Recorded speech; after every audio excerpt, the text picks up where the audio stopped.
When in Rome, do as the Romans do. Welcome back to the Prepared Mind channel.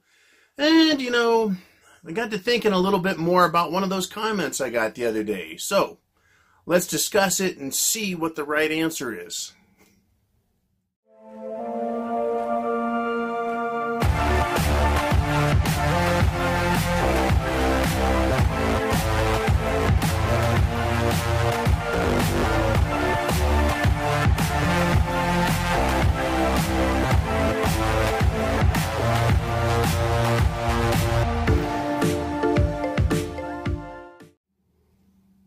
Okay, welcome back. Yes, the comment about, you're not doing anything if you're just prepping, this country's falling apart, and I thought, well, maybe I'll take a Roman perspective. What did the Romans do? Let's see, the Romans were a nation of conquest. They were constantly conquering other places, exploiting their wealth, while the people back in Rome lived high on the hog. Sounds like we're living like the Romans did. We're doing as the Romans do. Right? That's what the Romans did. The armies went forth, conquered, brought back wealth and excesses, and the people of Rome did what? They lived really well. They were given bread and circus by the Caesar, right? By the sovereign. We got it here too. Do you want Dancing with the Stars or do you want rodeo? Right? Do you want some sort of sporting event? We got them year-round. What is it that you want? Movies, porn, food? You've got it all here in the good old US of A, kind of like Rome. And Rome started going broke, though. They became very corrupt, very decadent, just like the good old US of A and the rest of the world. Not just the USA. We're not the ultimate bad guys here. The people aren't anyways. The government, they're right up there. They're doing all the bad things that bring down empires. So when in Rome, do as the Romans do. Now, the comment about, well, you should be arming yourself and taking this country back, that was tried in Rome. It's been tried all across the centuries, and the only time it's been successful is when the people rise up as a mass, not as individuals, but the people rise en masse and demand change, and when they don't get it, someone usually loses their head. Anyways, basically, for the most part, what happened to the Romans? They had their money stolen from them by their own government. They were basically slave to their own government, and they burned. Rome burned. And essentially, the Roman citizenry watched. Who survived that? Who lived through that?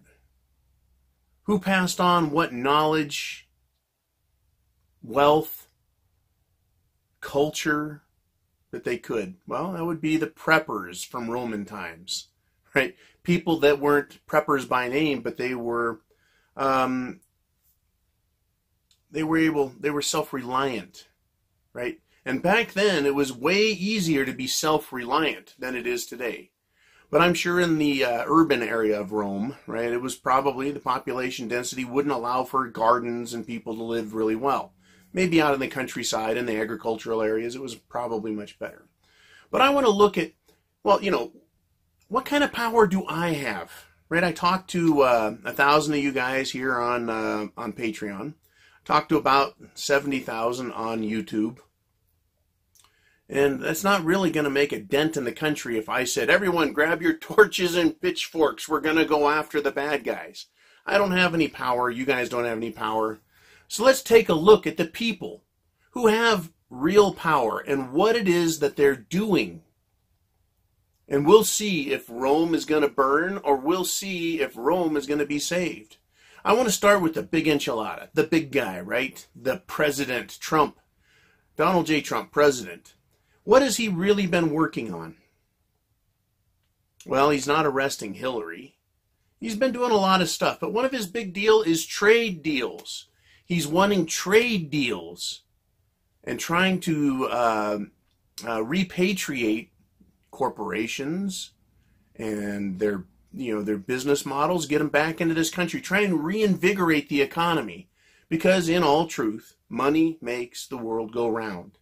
It did in Rome and it does today. But Trump is making trade deals. He's done trade deals with Canada, the EU.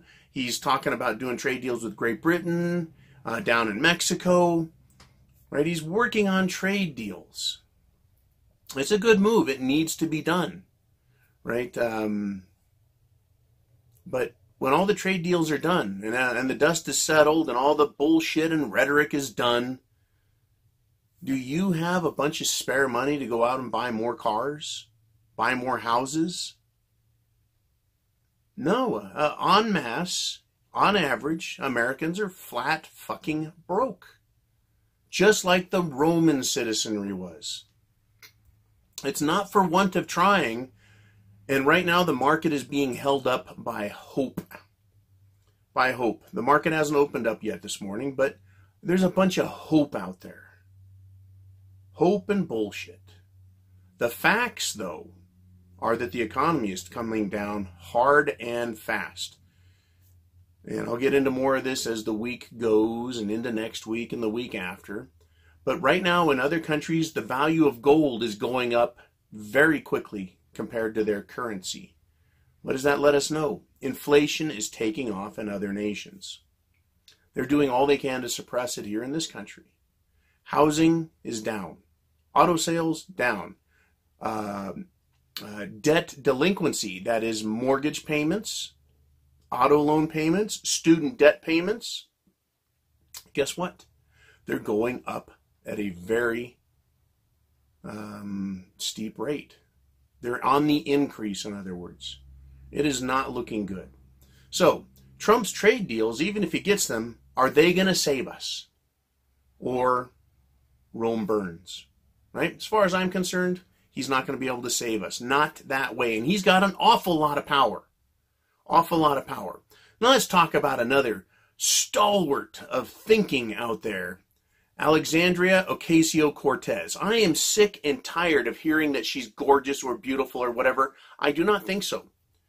I think she's got a bit of a horse face, and she makes some god-awful expressions. Now, I know that I am not Fabio. I don't have flowing hair blowing in the breeze, right? But I'm not asking people to worship me because I'm a handsome devil, right? But she is living on this idea that she is some sort of gorgeous succubus, right? Anyways, enough of that. I just don't want to give her any credit at all because I don't think she's beautiful and I certainly don't think she's intelligent. And an example of that is the New Green Deal using modern monetary theory. Modern monetary theory is, it takes Keynesian theory and throws it out the window and says, we don't need to give money out and then expect the economy to get better. Instead, it just says we can buy what we want with government money. We can hand it to people, to corporations. We can just put money out there everywhere. And there's nothing wrong with it. There's no consequences. We can just keep printing more and more money. It totally excuses reality from the equation.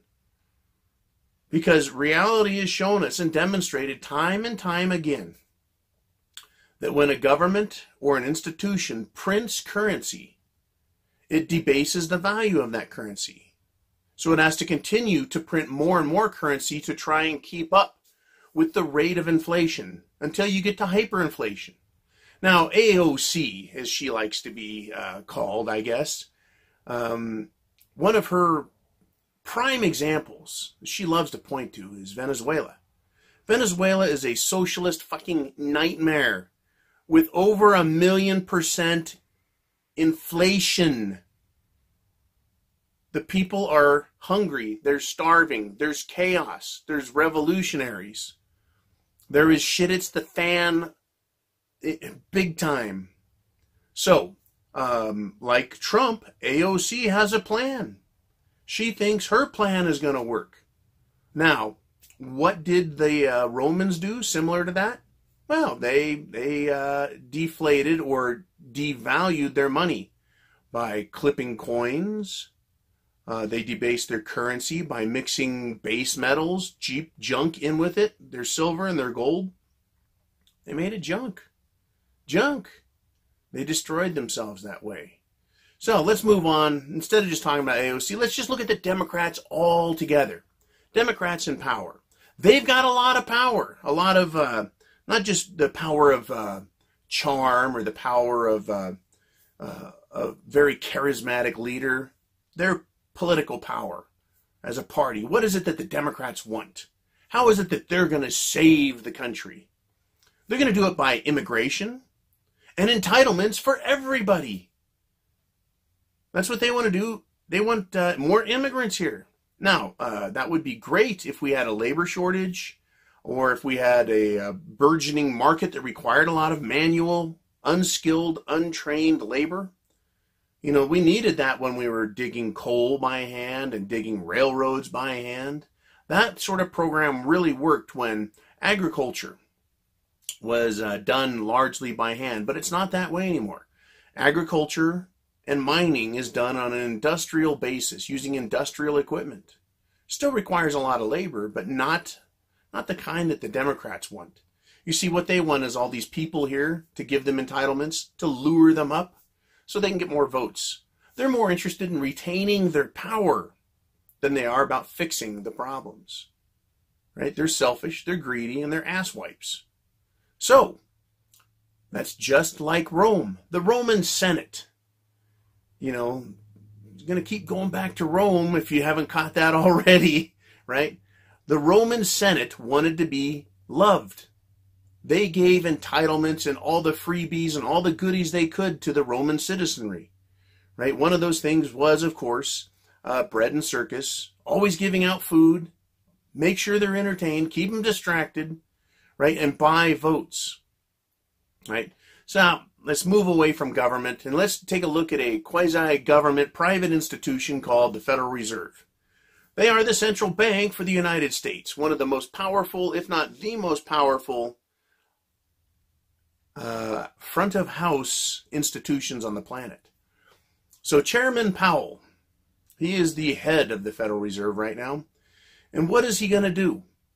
Well, he was raising interest rates and he was getting rid of the balance sheet, basically selling the junk that they bought at a discount. But right now the market's up. So they bought junk at a discount. Now they want to sell it for a premium. They want to get rid of their debt that they hold, right? They want their money back. Pretty interesting how this works. Anyways, they were raising interest rates, trying to normalize the economy. Thank you, Chairman Powell. They can't do it. There is no economy. It is completely fucked. Right? We had, starting back in October, some hiccups, November, some hiccups, and then December, we had a massive bear market correction. And it was stalled, or rather the entire crash was forestalled by more pumping of cash into the economy. Right now, no one's buying the bonds. Foreigners are not buying them, so who's buying them? Right? We can pretty much guess. Who's buying all the stocks? We can pretty much guess. So what is going to happen is what happened last time in 2008. They came in with TARP money and they bailed out companies, their buddies that were too big to fail. Not that they couldn't fail, but that they didn't want them to fail. They bailed their buddies out with your money and my money, my kids' money, your grandkids' money. Right? So Chairman Powell, when that didn't work, the Federal Reserve had to go to quantitative easing, which was a nice way of saying print a lot of money and throw it at corporations. Those corporations have done very well with that money, but the economy hasn't been spared. It looks like the economy is taking a shit right now. Around the world it is. Powell has talked about how other places are suffering recession and going into recession and having recession-like activities occur. Yeah, it's coming down right now. So what is he going to do? What tools does he have as a highly powerful, highfalutin person? Well, like Trump, he has his positive mental attitude and his ability to speak and try and engender hope and confidence in the market. Apart from that, he has the power to do what? Well, he can raise interest rates or he can lower them. Well, they were raising them to get them to normal status, only made it halfway as far as we were sitting in 2008. In 2008, the prime rate was at 5.25, 525 basis points in modern parlance. Right now, we're at half that. Half. He only has half the ammunition. In other words, the ability to lower interest rates back to zero, like the rest of the world is still operating on. They couldn't even get as far as the U.S. did. They're screwed. We're screwed. He can dump the interest rates and he can print more money, more quantitative easing, to inflate the New York Stock Exchange, also known as the stock market, the Dow, S&P, NASDAQ. And the idea there is to give confidence and hope to people that there's jobs out there, that the market's okay, by shoveling money into Wall Street and by shoveling money onto us in the form of universal basic income, helicopter money. This was tried back with President Bush during the tech bubble crash, when we kind of got a tax cut. It was like free money just showed up. Hey, thanks a lot. Go out and spend it. Right? We can expect that to happen coming up. It's already on the table. It's already understood. Right? This game is being played. Step 1, step 2, step 3, step 4. We know where it's going. They're in a corner. They don't have any tools to play with other than the ones that completely, utterly destroy the economy. All right, so let's go on to some more powerful people, right? I know, corporations. Now, Rome was a fascist society, a fascist political culture. That is, the Senate and the Caesar got money from the business owners, the big business owners, and they would in turn do favors for those businesses, make it a more business-friendly environment. And in turn, they would get more kickbacks back and forth. It was a nice fascist system where business and government worked together very, very well. That's exactly what we have now. Our country is a fascist nation. If you look in Congress, to the left and the right of the Speaker of the House, there's a fasci.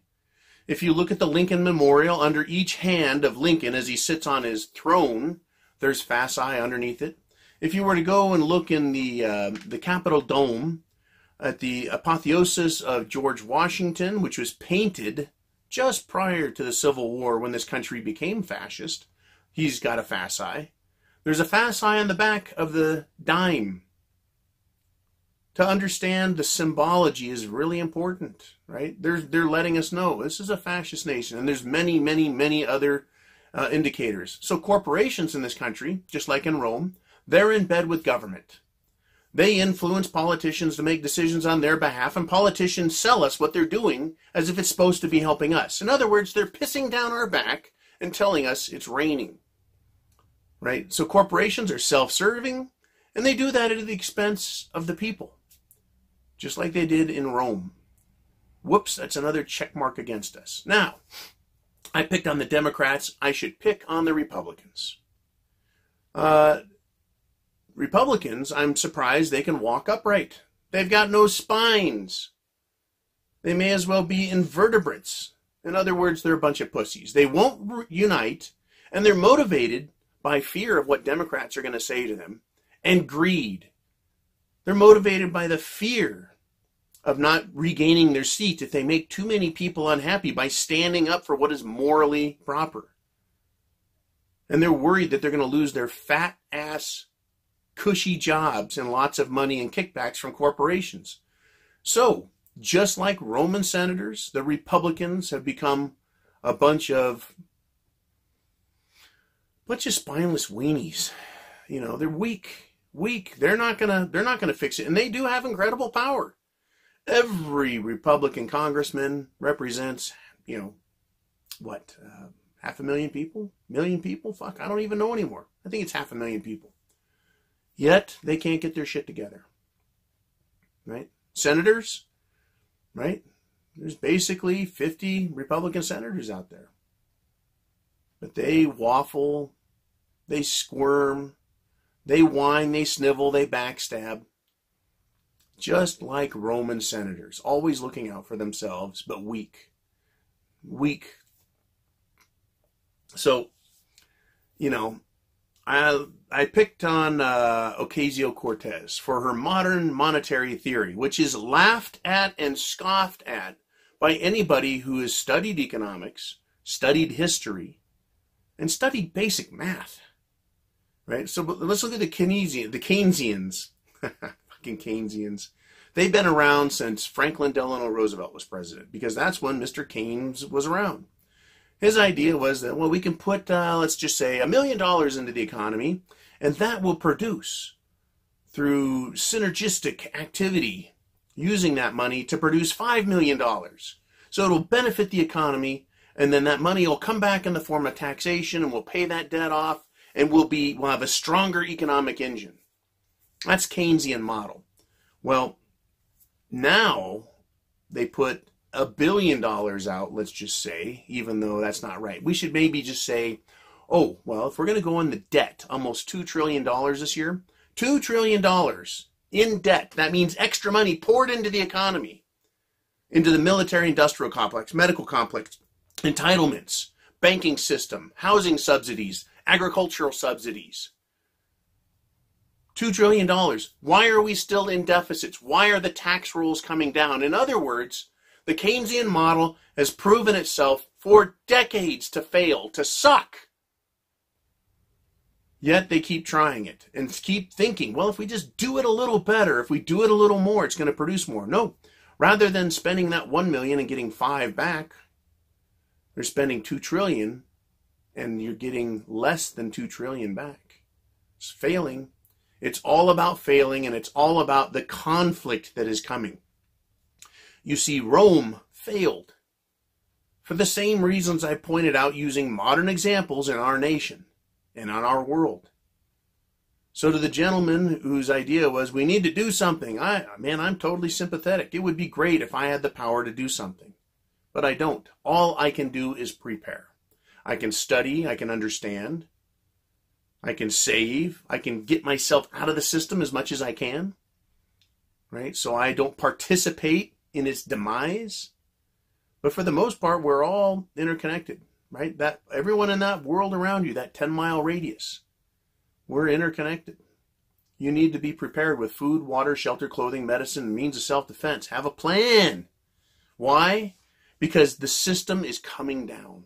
It is failing miserable. There is no one sector, not the president, not a charismatic leader, not the banks, not the corporations, not the political parties in general. No theory can save us because of the corruption, the decadence, the dishonesty and immorality of government itself. It is off the hook.